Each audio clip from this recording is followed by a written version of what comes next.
Hello everybody and welcome to Tanks the Modern Age. Of course, hopefully you'll have seen our Let's Play by now, which was a hell of a lot of fun. That was. That was the first time I've actually managed to beat Freddie at something, which is great. So, but it was, I don't know, it was one of those, that's what I like. Not just about the game systems that we play, but when you and I play anyway. I mean, even getting thrashed is quite funny. It is. It had a nice little story behind it, and also yeah. good old echo. Actually, incidentally, we're going to be releasing a couple of vids very shortly of Let's Plays for Flames of War, where we were on that game about the personalising the vehicles, little numbers. You'll see that the minis that we've been using in the other game have got, each one's got platoon numbers. Yep. That follow on to. As they should. As they should. So in this video, we're going to be checking out a little bit of the, what would you call it, the expansions to Tanks Modern Age. So what the other factions are bringing to the game. Yeah. Because you and I played with the T64 and M1 box. Yeah. With a couple of extras thrown in. Yeah. But a few people have been interested to see what else is going to be in the game. I mean, with what we're doing is we're releasing them fairly steadily, a couple of blisters at a time. Yep. And although you can get the Team Yankee vehicles on the table using the extra cards in that box, we've got the blister pack information here and some of the other cards. So, and then we can talk about the formations as well, can't we? The platoon cards.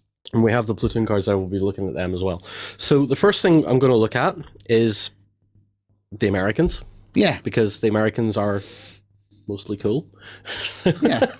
Yeah, even if they don't do the chin straps up. Yeah, exactly. So the first vehicles, of course, we have the M1 and the M60. And a lot of people hate me for talking about the M60 because I'm quite disparaging of it.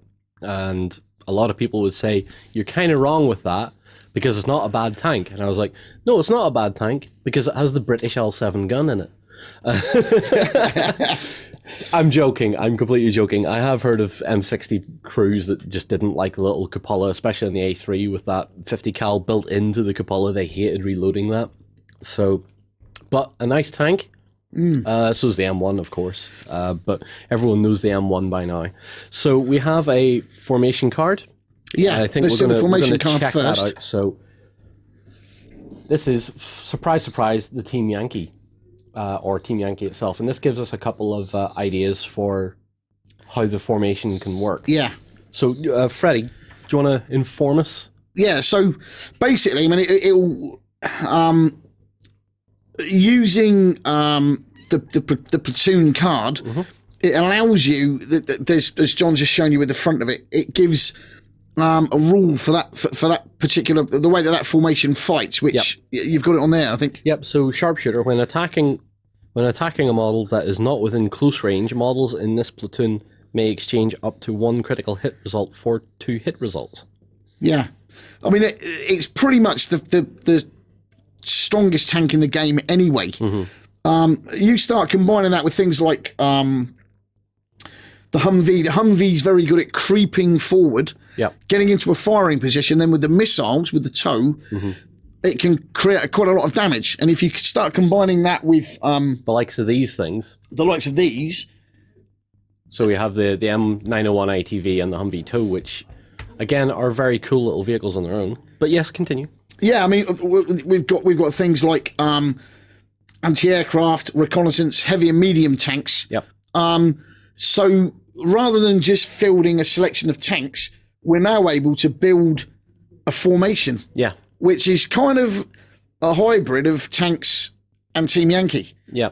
Which is quite a novel idea, but it just gives a bit more flavour to the game, I think, a bit more depth. It feels a bit like Team Yankee Light. Yeah. It's like a platoon, just a complete platoon level game if you want to go as large as you can in Tanks Modern Age, where it is basically a platoon with its localised support elements in there as well. And if you're into the narrative gaming, you can just say, well, you know, I've detached a part of my formation. Is now, I don't know, you're reconnoiter in a town, or you're gonna outflank an enemy force. Yep.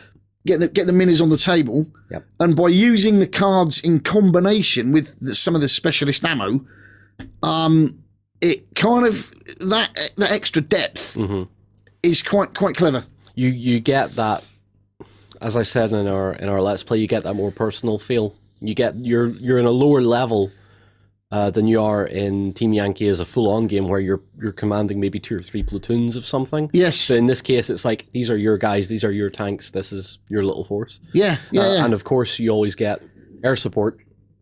Everybody knows and loves the Cobra. The Cobra. I've barely come across anybody yet that says they don't like Cobra. And if you do not like Cobra, please put in the comments below to let me know why you don't like Cobra. Mine in the Let's Play seemed to did quite well, I thought. It did all right. Yeah. In the standoff. Yeah, the Hind didn't do so much for me, but I wasn't employing it as I probably could have. So yeah, but again, the other thing, being able to change height, is quite good, especially with a lot of buildings, because you can sneak, especially with a helicopter, sneak around a flank, and then once you're up, you nail whatever. Yeah. So, what we can really say about the Team Yankee card is that this is making you the more ranged specialist. Yes. Which is great. But I think we're going to change it up a little bit with our next faction, which, surprise, surprise, are my favorite. I don't know why they're my favorite. I just cannot understand what would make some of these vehicle choices my favorites. I mean, can you see any real reason why I would pick any of this stuff to be my favorite? I mean, I'm not sure. It might be because there's Chieftain in it. Yeah. Yeah. That was a really long segue into the next card. Our next card is the Berlin Brigade for the British forces. And what is not to love about Chieftain? And don't start me, because I know you're going to tell me lots of things are wrong with Chieftain. You're probably right. I mean, a lot of the British vehicles haven't got stabilisers. They're cheaper, haven't got stabilisers, but they're designed to be firing from a static position anyway. So if you, with a lot of terrain, which this game plays really well with a lot of terrain, if you're in a position where you can hunker down, cheap vehicles, with quite a lot of firepower, what's not to like? So the Berlin Brigade card reads as, models in this platoon have +1, is that defense while stationary? Yeah. Which is great, because Chieftain at the time when it came out, not so much around the Team Yankee period of the 80s, but certainly when it came out, was probably the most powerfully frontally armoured vehicle in the world. Yeah. Yeah. It predated Abrams, because of the doctrine, or what we call the concept of operations for the British Army on the Rhine, which is what it was designed for, was that it would be fighting, as Tiger did in World War II. It would be fighting a phased withdrawal, because that was the idea. Was we weren't going to beat the Soviet forces, but you could grind them down. Yeah, you'd grind them down, so it would give like bridge demolition chance to do their job. Gradually grind them down, ready for that counterattack. I mean, any ex-British soldiers that are watching, every exercise we'd get beat at the beginning and keep tabbing backwards. And then the final exercise, you'd really give it them back for Dunkirk, boys. Which is what the Berlin Brigade stuff's all about. It's not manoeuvring. I mean, the American stuff can move around quickly and deliver a lot of firepower, but the British stuff's designed for sitting back, and then once you've got the enemy on the ropes, you can then redeploy. With things like the Lynx. And what's nice about running the British in tanks is that you get stuff like the little reconnaissance scimitar, which that little cannon isn't to be sniffed at. No. You get the Striker, which again is a missile system. I mean, the scimitar's chucking out 8 dice. It's chucking out 2 dice, but it's got rapid fire when it's shooting at helicopters or models with a 0 base. Now, in the game that we were playing, you were chucking out 2 dice with those defense weapons, because they were roof mounted. That Lynx is going to be taking down Hind, because Hind's only got 2 missiles. That scimitar is going to be able to it's like a cheap air defense system. It's quite quick. It's got spearhead, so after it's deployed, it can make a number of moves up to its speed when you're setting the game up anyway. Scout cover bonus grants it an extra 2 armor instead of 1. And it's fast, so it can move 3 instead of 2. And if you're running Berlin Brigade, you're actually getting quite a tidy, hard target that people are going to have a lot of problems hitting. For 13 points. Yeah. Excellent. Yeah. We also have, of course, Chieftain and Swingfire. Swingfire is a good anti-tank missile system. Chieftain is, of course, one of my favorite Cold War period vehicles. And, of course, the Lynx, which I believe has now ended service with the British. I believe they've actually phased out Lynx in favour of something else that came in. Yeah, I can't. I'm not sure. A couple sure. of years ago now. I mean, I use these extensively, especially patrolling in Northern Ireland. Yeah. Part 24A Mobile Brigade. We used to get these because we were operating so far behind the enemy front line anyway.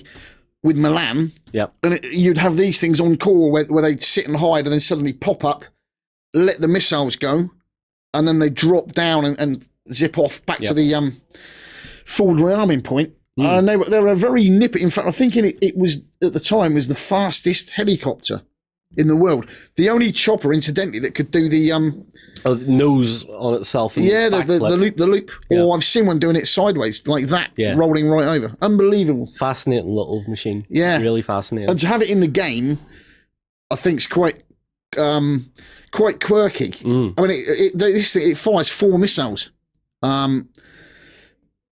Again, a bit of a shock for someone, if you've not come up against one playing before. So, I mean, the good thing is if you've got them for Team Yankee, in the base box for Tanks Modern, you've got cards for them anyway. Yeah, absolutely. Now, moving on from the Brits, because this is really a group that I don't know very much about at all. I don't even know much about the vehicles. We're going to be looking at the French. So, I don't know much about the AMX-30 as a tank. I know it's fairly light armored, so that's really about it. Let's have a look at the card here very quickly. So there we go. I can't even pronounce Cuirassier Squadron. Cuirassier. They were the if there's any Napoleonic gamers out there, I think a cuirass is a metal breastplate. I believe. I think so. I think so.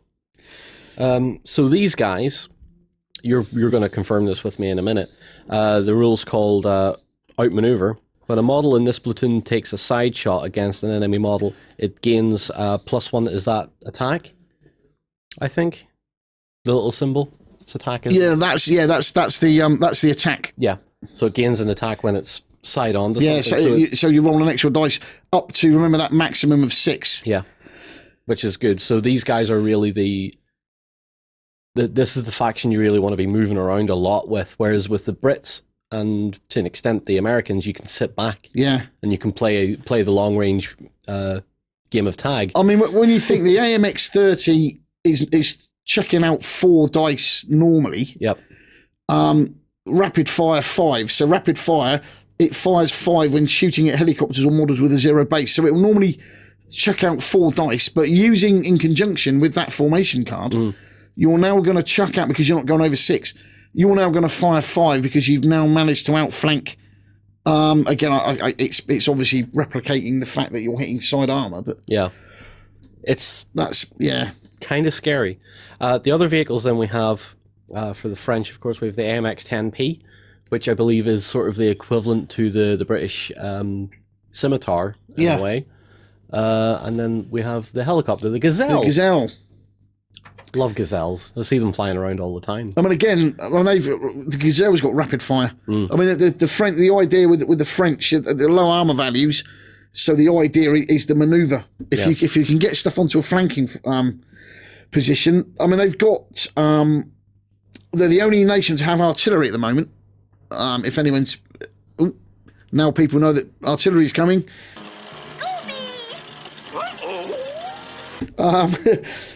Tight range of models, but they cover pretty much everything that you need. Yeah. And with a Paul Durand hero card, it lets you keep a couple of tanks off table as an outflanking maneuver.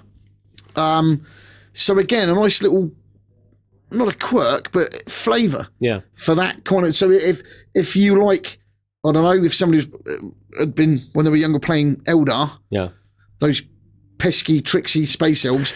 And you want to move that into tanks modern. I think the French are now the pointy-eared the tricksy ones, webway people, that can deploy around a flank. Yeah. So that's the basic synopsis of what the French are getting. Yeah. Let's move on to something that's a tad more familiar for me. Yeah. Oh, look at that! It's Germans. Panther. Sorry, no, it's not. Was maybe at one point in its life. Yeah. But we're looking at First Panzer, and that's the card they have, which probably has the most text on it than any of the other cards, which is cool. Steadfast and Home Turf, which is quite interesting. So, Steadfast, while no friendly models are within close range, models in this platoon may re-roll one of their defense dice. Yeah, I mean, that's because they're likely to be outnumbered, as in real life. So that's why they benefit from that rule. Yeah.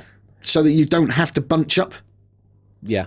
And the other one they have is Home Turf. At the start of the game, after deployment, you may choose and redeploy one of your tanks using the normal deployment rules. Yeah. That's cool, because that's the Home Turf advantage. That is the whole idea of it. Like, they will see you setting up and go, actually, we need that one over there. Yeah. And they have the time and the knowledge to do it. I kind of like that. It's a pity that you couldn't have that as a trait that you could buy. Yeah. You know what I mean? For other formations. But it gives them, it means that the Germans are the ones that are the only ones that can use it. If the Russians were attacking, we all know through reading Team Yankee and the other novel, Chieftains, which is the superior novel, they were going to break through Germany anyway. So, of course, the Germans are going to be the ones that have the most understanding of the ground. But that's the Soviet doctrine, is speed and momentum and surprise and simplicity, so that they'll, like the German Blitzkrieg Schwerpunkt, the Soviets copied it, so they find a spot in the line and smash through. And obviously the Germans, being outnumbered, they'd see the Soviets doing what they were doing, redeploy. Yeah. Either to face it or to get to the flank or something. I like that card. Yep. So, of course, on vehicle side, we have the Leopard 1 and Leopard 2. Leopard 1s and 2s are just beautiful machines. We also have the Martyr and the Pa. Pa. I don't know what that is in German. I mean, this thing's 5 missiles it's throwing out. And it's small. It's the smallest of the helicopters, I think. Maybe the Gazelle's a bit smaller. Well, that's like the what are the Americans? Little Birds. The I can't remember the name of it. The Loach. What we call the Loach, Yeah. I think, if I remember, back in the day, that they had a thing called the MBB, Messerschmitt Bolko Blom. Hopefully I'm not pronouncing that incorrectly. But I think that's what it's developed from. Yeah. So it was a very fast reconnaissance type helicopter, not that well armed, armoured. But it doesn't need to be, because it gets in, fires off its salvo, and zips just off. bugs out again. Yeah. So the Germans are a good one too. So what sort of play style do they? I mean, Leopard, because it's hard to kill. When you use it with that with its card, it makes them exceptionally difficult to kill, because the Leopard 1 and the Martyrs are quite hard to kill, but it now makes Leopard 2 very difficult. Yeah. Very difficult. It's a very tough tank to take out anyway. Yeah, definitely. Adding that. Yeah. Yeah.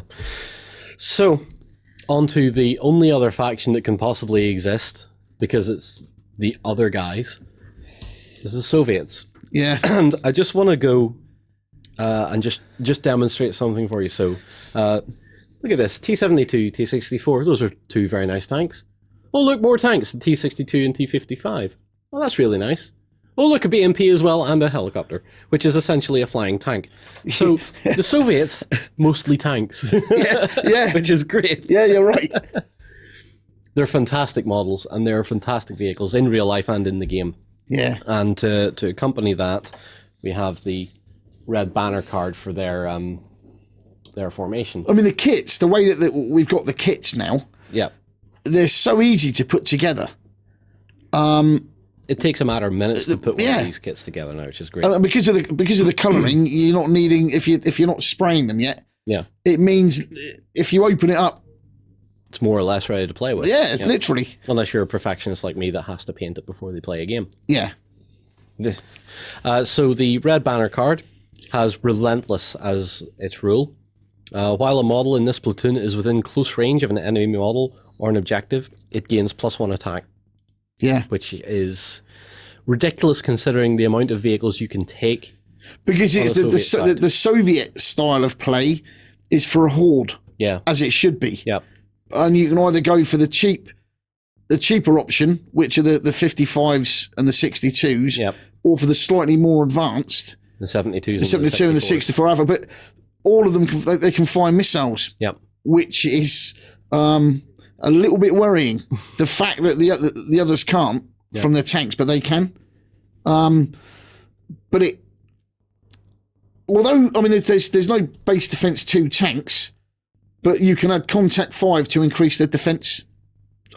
Which again is kind of, it's not a simulation, but it kind of brings that real world flavour to the game. Yeah, because they are the not weakest but less armoured out of all of the vehicles. But you could take so many more of them. Yeah, and you don't really need to worry about taking losses because they're designed to steamroller. Yeah, they're a great faction to look at and to play because.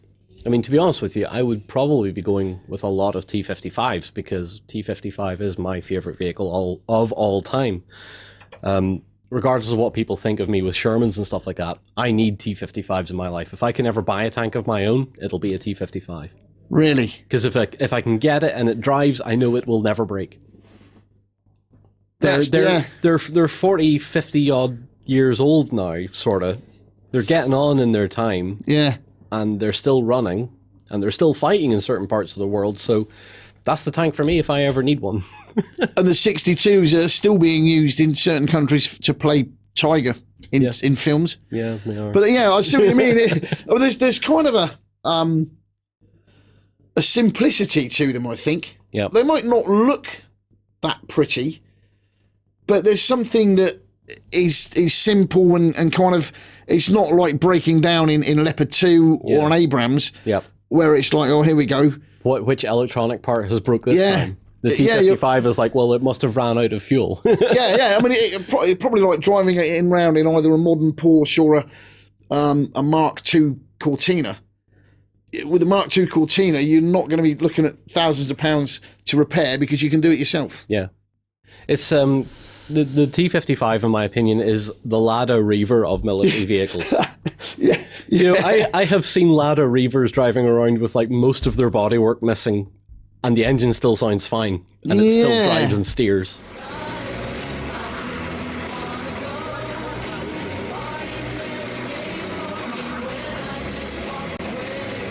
But there is just something about when you watch them driving, and then they flick that lever and put the smoke out, and then it goes through water.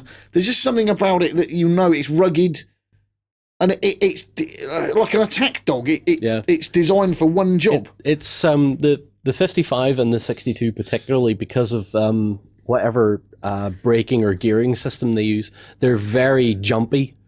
When you let the clutch go on one, it just leaps. It just goes forward, and you're like, that has got to be so difficult to control in a tight space. Because watching them on footage or something, I used to be amazed how the track hadn't thrown off of that sprocket. Yeah, because it just flaps around everywhere, and it's just so silly looking. But at the same time, it just, as you say, it exudes ruggedness. Everything about it is like, I can take that. It's fine. You can shoot me all you want. I'll be fine. Yeah. I mean, that thing that they set out about Tiger that's at Bovingdon, that if the track link breaks, it's several £1,000s. A T-55 track link breaks and it's 35 quid probably. Yeah, and if you're really stuck, you could probably replace it with a piece of metal with a couple of hinges drilled through it. It might probably still work. You could probably get some wet mud and make a pattern and just tip some steel in it. Yeah. Is it cool enough? Let's stick that on. It'll be fine. Yeah. I think we've waffled on about that long enough. So, guys, that is just a bit of an overview of the kind of things that you can achieve in Tanks the Modern Age, particularly with your formation cards or your platoon cards. Yeah. And seeing what vehicles are available for you as well. Totally have a look through the range. And I know a lot of you guys really enjoyed the Let's Play. And I've read a few comments on YouTube and on the website of people saying they really want to get into it, and maybe this is the historical game that they want to get into. Yeah. It's a very simple system to pick up, as we demonstrated, and there's plenty of choice there for you guys. So, I mean, we reiterating what John just said. We read with interest the comments, whether they're good or bad. Yeah. I mean, it gives us feedback. But if you've got any questions about crossing over from another game system, or how do I get started, or if you've got any painting questions, John is the man. Probably. Or problems with something you can't identify on a sprue, give us a shout. There's tons of feedback out there, guys, and it's been great reading it up there as well with the Let's Play. So, guys, for now, thank you very much for watching. We hope you enjoyed this little view at what Tanks of Modern Age can offer you as a player. So, until next time, take care and see you again soon. Go ahead and check out our other content on screen now, and be sure to check out beastsofwar.com for the latest gaming news and gaming Let's Plays. And while you're at it, why not hit subscribe and remember to ding our dong. Go on, you know you want to click it. Go on.